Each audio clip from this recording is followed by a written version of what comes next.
Well, here we are in the Cambridge University Union, the Students' Union, in the main big hall, and we're here to see Annie Michon give a talk about false flag terrorism, government corruption, the murder of innocent people by states.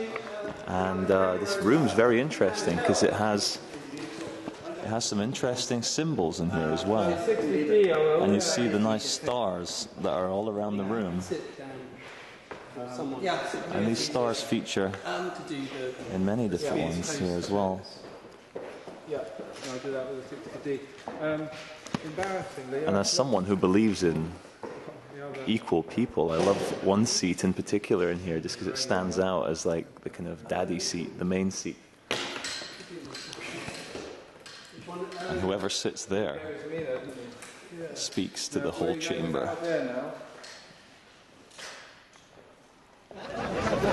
Ladies and gentlemen, we are here to deprogram the Metropolitan Police. They are the biggest victims of all the criminals in government. These gentlemen in fluorescent fancy dress are the people who need the most love, the most deprogramming. We'd like to welcome the extra police force that has arrived. It's very important that the establishment attempts to control any dissenting voice. That includes you, slaves. We'd like to welcome the police photographer with this lovely ponytail. Thank you for choosing a work with a man. Yeah, let's stand up for the establishment. Who cares about photographing nature and beautiful things? Let me put on a fluorescent police slave uniform and take photographs of political dissidents. Hell yeah!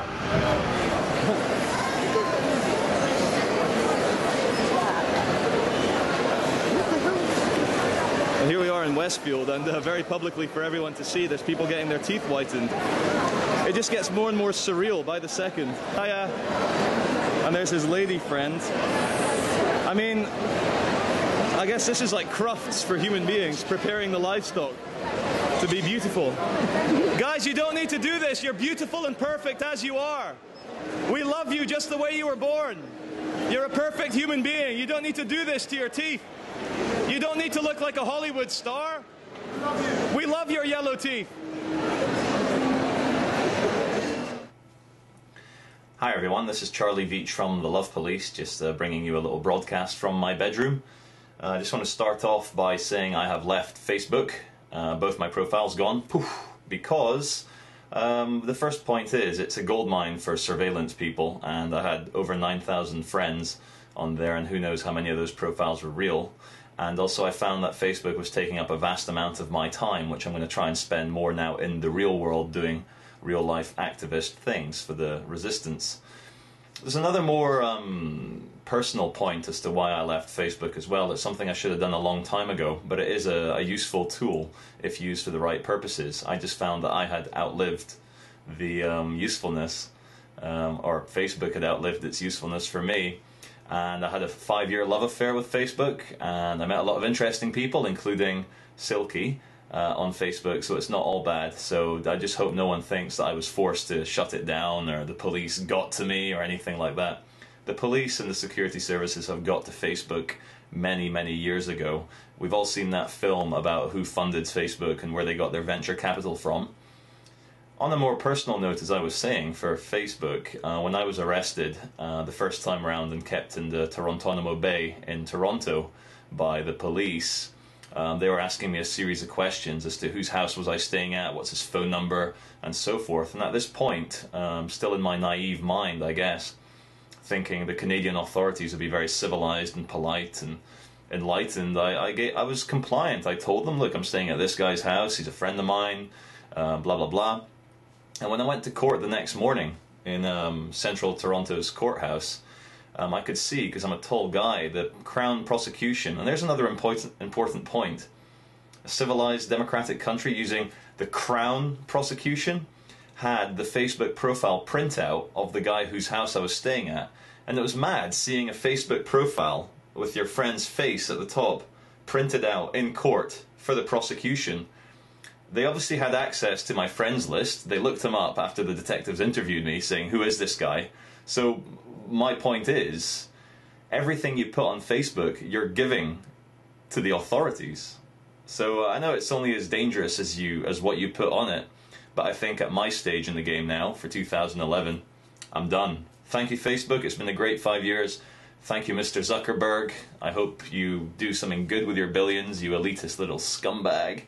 But also another reason I quit Facebook was this last weekend on Friday I met a prominent hacktivist who is friends with Julian Assange, a Dutch guy, and we had a lot of discussions about email encryption, PGP encryption, how things like Google Mail, Hotmail, Facebook, you might as well be handing in your details down the local fusion center or what have you. So that's just another reason now as well. Anyone who wants to get in touch with me can just email me at cveitch@gmail.com. I will get a encrypted email for more personal matters, and also you can write to me in my YouTube channel, and I still read every single message, although I don't have the time to respond to every single one.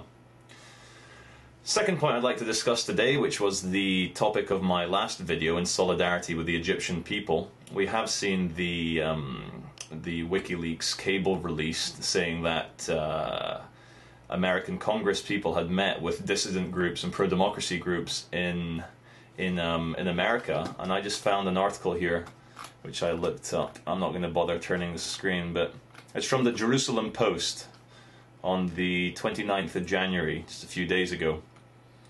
WikiLeaks, US supported Egypt pro-democracy activists. Cables show that despite criticism of US for backing Mubarak regime, pro-democracy activists met with Congress people, US diplomats.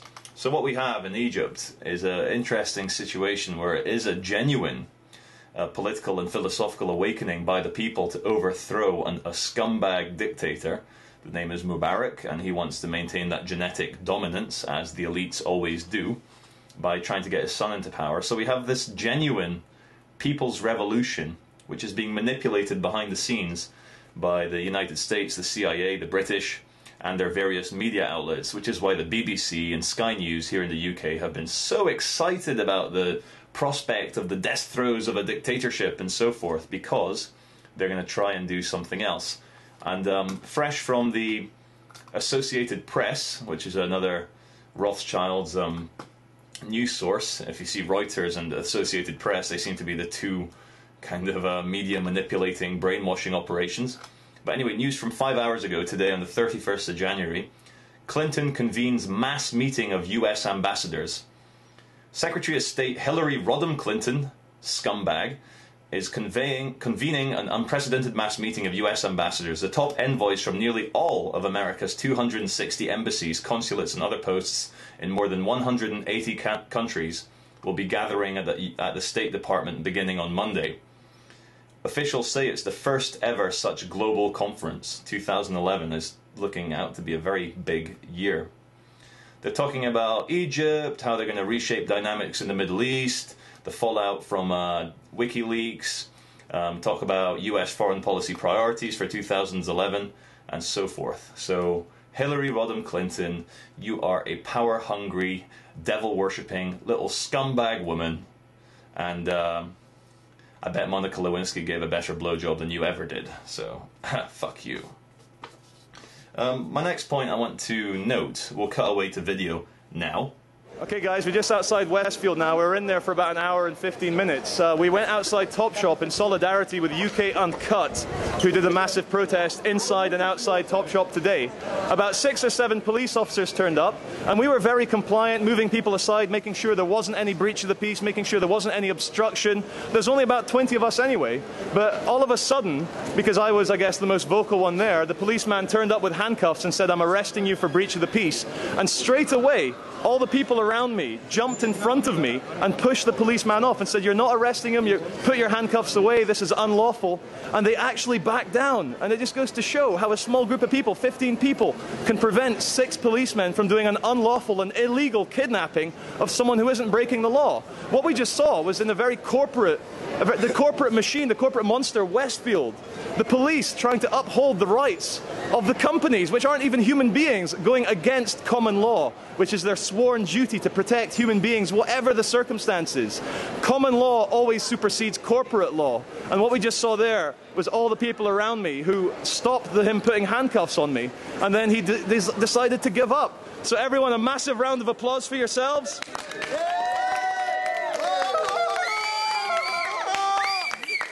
You guys are all my new heroes, so thank you. What you just saw there was my excitement at basically having a human arrest defense force, which when the police in their black paramilitary uniforms pulled out the handcuffs and were going to take me away and ruin my afternoon, and my friends, and there were many there, jumped between myself and the police, as you saw. So thank you again, guys, for all that. My next point, I just want to say a big shout out to everyone supporting the V for Resistance, the V for Victory InfoWars campaign. Here's my V. I agree, it's a good thing. It's nice to see anyone out there who is a member of the kind of truther community trying to bring about real change and not puppet regime change, such as the globalist, elitist, ex-UN atomic agency guy, Mohammed El-Baradei, who is trying to weasel his way into the Egyptian revolution. But I hope the people in Egypt are more awake than that. Anyway, just want to say thank you to Alex Jones for his continued fanatical desire to just bring you the truth about what these elitists are doing. And I know a lot of people are scared of Alex Jones, but when I listen to his show, and he is on top form every show, it's not so much fear that I feel, it's more of an invigorated desire to do what I can, and I think a lot of the listeners have that as well. So, V for Victory, V for Veitch. Also, V is the number 5, which is my birthday, my favourite number, so supporting the V. And also, the shout-out goes to David Icke as well. I know a lot of people find him very divisive for the truth movement, but I trust him, I like him, I think he's great. And also, if you want another good news source, the Corbett Report is something I listen in diligently and watch the videos on YouTube as well. So please do support James Corbett over at the Corbett Report. The next Love Police Academy will be in Liverpool on the 19th of February, which is a Saturday at 11:30, meeting at Nelson's Column, which is opposite Lime Street train station. And there's quite a few fun things planned for that day, maybe something a little bit different rather than just going out there and doing usual LPA stuff. So the Love Police Academy will be out in force. If you are near Liverpool, or if you're anywhere in England, please do come along. It's going to be a fantastic day. And also, we should have enough numbers to prevent anyone getting illegally or unlawfully kidnapped by the police, who should be out there catching murderers and rapists in government. We had a great day on Saturday the 29th of January. We organised a protest within a protest, and about 100 truthers turned up. It was fantastic to see signs ranging all the way from anarchy to what's really going on, through to fuck the Illuminatis, which I quite enjoyed. And we marched past Parliament and then onto the Egyptian embassy. So it was a very, very good way of getting people together in real life. And it felt a lot better than Facebook, because this was real interactions with people in the sunny but cold climate in London. So going forward, I'm just going to play a little clip now from a trip I did this morning to the Armed Forces Careers Office. But before I do, the resistance is a state of mind. Your whole life can be one of defiance and not submitting to the great evil which has hijacked our current political system. I am an anarchist, and whether that's anarcho-syndicalist, and I believe in small tribes rather than giant states which by their very nature do self-destruct and do become very corrupt. I am a tribalist and anarchist, and for me it is very possible to live free in an unfree world, as long as you don't give up your morality and what you believe in. And if that means going to jail, if that means getting killed, if that means bad things happening and harassment, then so be it, because there's some people out there who will take all this rather than live contrary to their principles. Shakespeare said some great things about how cowards die 1,000 times, but the valiant never taste of death but once. So if you are one of those people who can't live contrary to your principles, you would rather be in jail than supporting something which kills a lot of people. So please do think about paying tax. I mean, who are we paying tax to right now? So I wouldn't be saying this on video if I paid tax. I don't pay tax, and I have my own issues trying to defend myself against that, but one of the ways to do it is to keep moving, and they don't catch up with you. So stay strong. The resistance is in your mind. Once that is free, then you will change your whole perception as to what's going on, and you will see the world for what it really is. Anyway, lots of love, Charlie Veitch.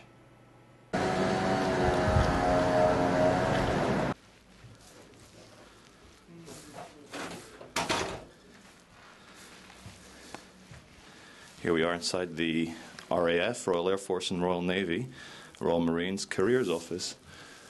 They're just getting someone to come and speak to me. I just want to ask them why they're so interested in... Hello. Hiya. What we got there then? This is a camera. Are you part of the Air Force Royal... Can you turn that off, please? Well, the thing is, though, I am part of a group called the Love Police. Right, out. And what we need to do is ask you why you're asking young children to go and kill for a corporation. Do you think it's right to send children to go and kill? Could you leave the establishment, please? Of course I'll leave the establishment, but why are you guys encouraging 16 and 17-year-olds to go and kill other people? I don't know. Honestly, you guys should be ashamed of yourselves. I don't kill anybody. Seriously, honestly. I'm the janitor. Yeah. Could you leave the building, please? You guys seriously need to go home and think about... You need to go home and think about what kind of life you're doing here, encouraging young people to go and kill for Queen and country.